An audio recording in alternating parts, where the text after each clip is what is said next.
hands wet. They wash them. They're not dry. These are clean.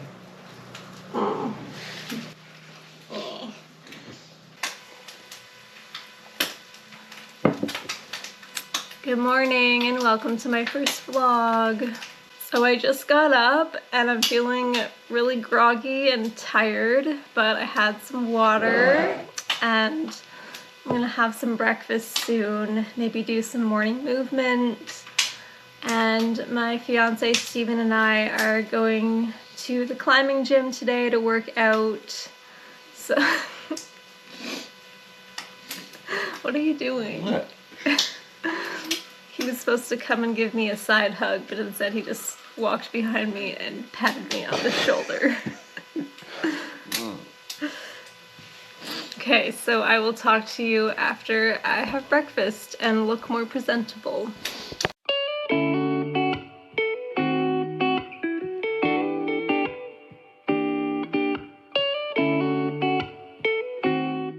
We just got off the bus and we're walking to the climbing gym.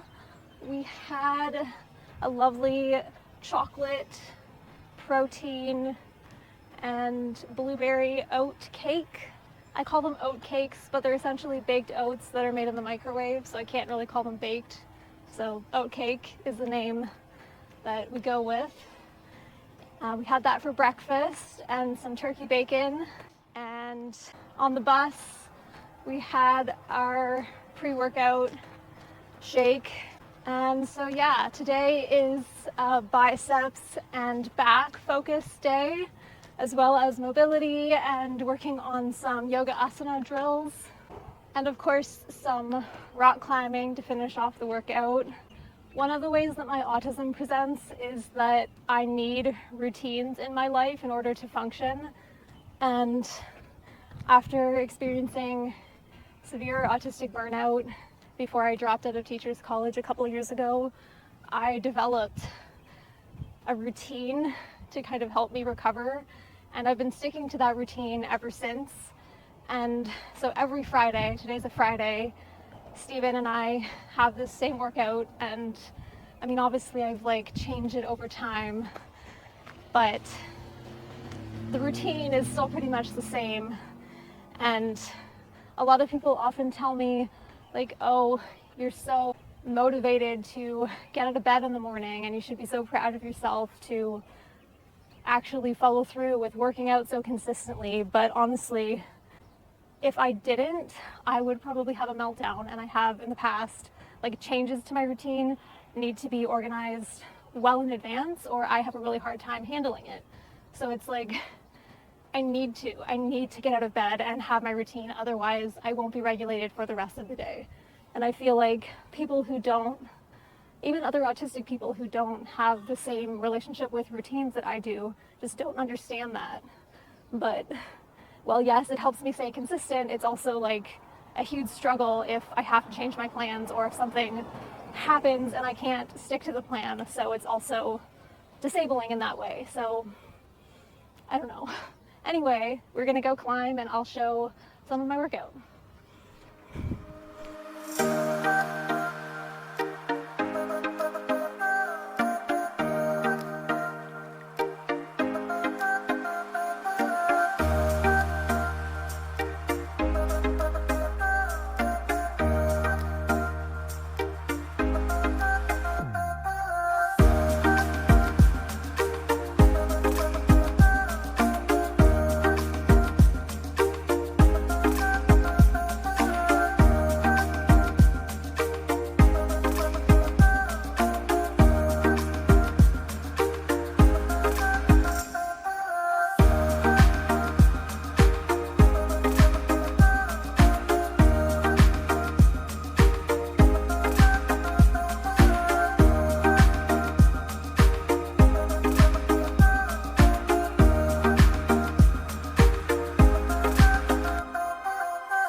We just got back from the climbing gym and we are very, very hungry.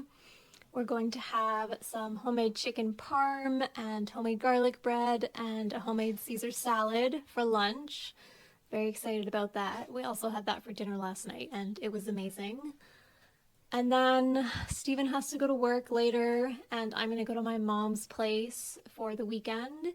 So I'll probably chat a little bit later once I get to my mom's place, or maybe when I'm walking home, we'll see.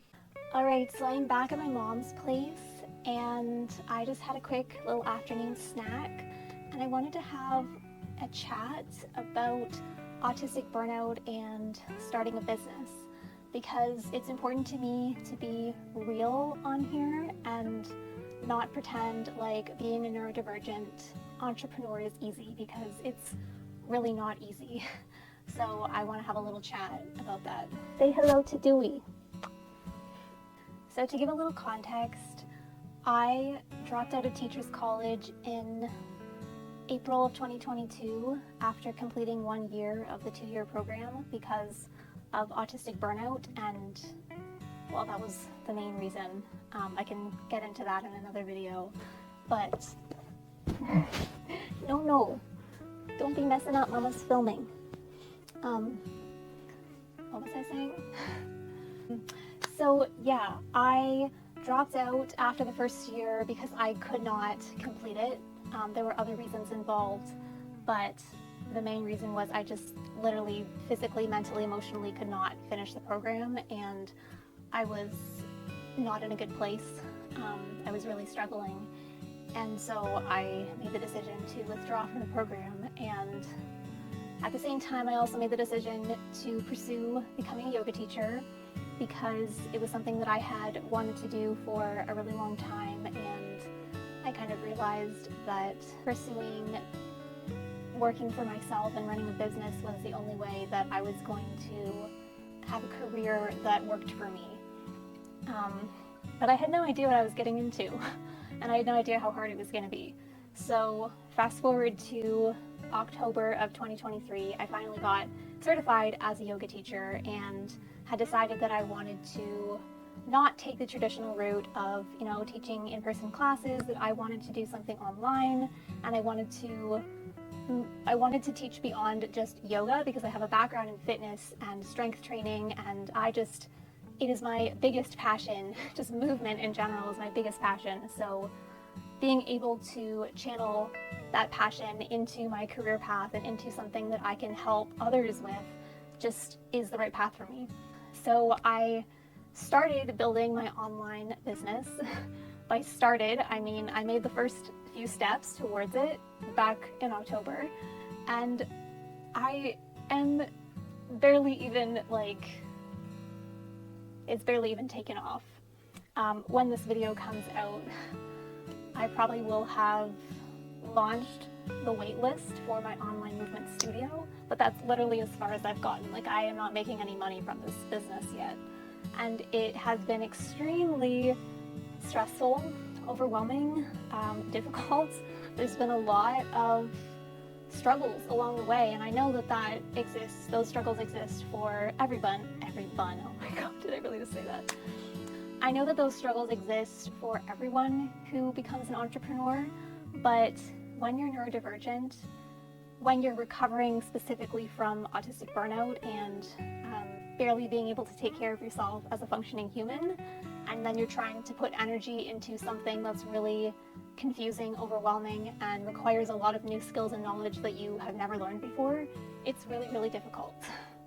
I've had to learn not just teaching in general, but I've had to learn about website design and website building, and I've had to learn about marketing. I've had to learn about copywriting and email marketing. I've had to learn about how to use social media in a business way. I've had to learn how to operate a camera other than my phone, how to edit things on a laptop, and it's just been a really, really uphill battle the entire time. And I don't regret a second of it because I know that this is going to be worth it, that having autonomy over my schedule and working for myself, having the passion that I do for what I'm building is all going to be worth it in the end. Not the end, but at some point. but it is really, really hard. And just to give a brief, not explanation, but how I experienced autistic burnout, it felt like depression at the time because I didn't have vocabulary to describe that it was autistic burnout, and it's only kind of looking back that I have determined it to be that. But I was a shell of myself. I was not able to function on a daily basis. Like, I was just going through the motions of what needed to get done, and I was lost in the process. Like, I couldn't take care of myself at all. I couldn't do basic forms of self-care, like eating enough, keeping myself hydrated, getting enough sleep. Like, these are just some examples, but I really struggled to function on a daily basis while I was at Teachers College. And even after I removed myself from the situation that was causing this, I could not do anything outside of self-care. Like, all of my energy every single day after I withdrew from the program went into taking care of myself and just functioning, just existing and getting through each day. And I could not work. I had no ability to work at a job at all. After a few months, I had to get a job because my current living situation is living part-time with my partner, with my fiance Steven, and living part-time with my mom. And I rely on both of them very much for support financially. And it's really, really hard to be 27 years old and not being able to support myself financially. So I did have to get some sort of job, even if it's just a casual position. And then it became a struggle to put energy into taking care of myself, my actual job that I started, and also working on my business. So that's why it's taken me so long to get things started. Like, every time that I spend time working on things, it takes me like 10 times longer than I feel like is the norm or what's to be expected. And I know that I shouldn't compare myself to neurotypical standards, but you know, when you discover that you're autistic or that you're neurodivergent in general later in life, it's really hard to stop holding yourself to neurotypical standards. Because my entire life, that's what I've been doing, and I've been drowning because of it, and I felt like a failure. I felt like I'm super behind pretty much my entire life because I've been holding myself to expectations that I've never been able to meet. And I'm still doing it. I'm still doing it. Even though I know so much more about myself, I'm still doing it when working on my business. I'm still doing it on a daily basis when I make to-do lists for myself that I can never complete. And then I get so upset with myself for not being able to complete it that it's like I'm my own worst enemy. It takes me so much longer to do things that seem simple, that seem straightforward, but they are not to me. And am I getting better? Yes, of course. I'm learning, but it's just really hard. And I've had lots of meltdowns. I've had lots of days where I feel like giving up. And honestly, if this wasn't my special interest and I wasn't able to hyperfixate on it, I wouldn't be able to do any of this. Like, I can only do the progress that I am doing, this very slow progress that I'm making. I'm only able to do that because this is my special interest, because I live, think, breathe, am consumed by building a fitness business. That's why I am able to do any of this. So I'm grateful for that, but it also adds a lot of struggles to my daily life because it's so consuming. Because I'm putting so much energy into that, I find it hard to take care of myself. It's like finding a balance between those things when you're recovering from autistic burnout, which can take months or years, by the way, if you didn't know that. Finding a balance is really, really hard. If I can get through a day and I can take care of all of my needs as well as be productive with my business and not have a meltdown, that is a successful day, but that doesn't happen very often. I know this sounds really, really depressing, and you're probably thinking, like, why are you doing this to yourself? Can't you just get a normal job and yada, yada, yada? No. No, because normal jobs destroy me, and I just can't. I'm not able to. I guess my point in all of this, long story short, is that I want to show some representation of neurodivergent entrepreneurs because we exist, and I think it's really easy to compare ourselves to neurotypical entrepreneurs and see how easy things look, because I know that being an entrepreneur is not easy for many people, so I'm not trying to say that it is, but it's a different experience when you're disabled, when you're neurodivergent and have neurodevelopmental disabilities, or you have executive functioning issues and you're recovering from burnout, or you have a mental illness. This is your reminder that it's okay to be working at a slower pace. It's okay to have days when you get nothing done, when you're not quote unquote productive, because productive really honestly means so many different things. But I want to showcase that it's possible to start a business and make a life for yourself that you want, even when you're struggling. And hopefully one day, future Mads can look back on this video and be so proud of current Mads and say, like, you can do this, you did this. And hopefully I'll be having 10K months and living in my dream house and having a virtual assistant to take care of all the things that give me so much stress. And, you know, all those things that I daydream about constantly can come to fruition, and I can look back on this and be proud of myself, and you should be proud of yourself too, because surviving the day is a success. Where you are right now, you know, maybe you from a year ago wouldn't be able to do all that you're doing right now. I know that that's the case for me, so just something to keep in mind, and just to let you know that you're not alone if you are also neurodivergent and wanting to start a business. This has been a super long ramble, so I'm probably going to stop this here. There isn't much to film for the rest of my evening at my mom's place anyway. My mom isn't really comfortable with the camera, so there's not much I can do. I hope you enjoyed a random day in a struggling neurodivergent entrepreneur's life. Let me know what you want to see next, and thank you for being here and listening to me ramble and rant. I'm glad I didn't cry. That is a victory. Okay, bye.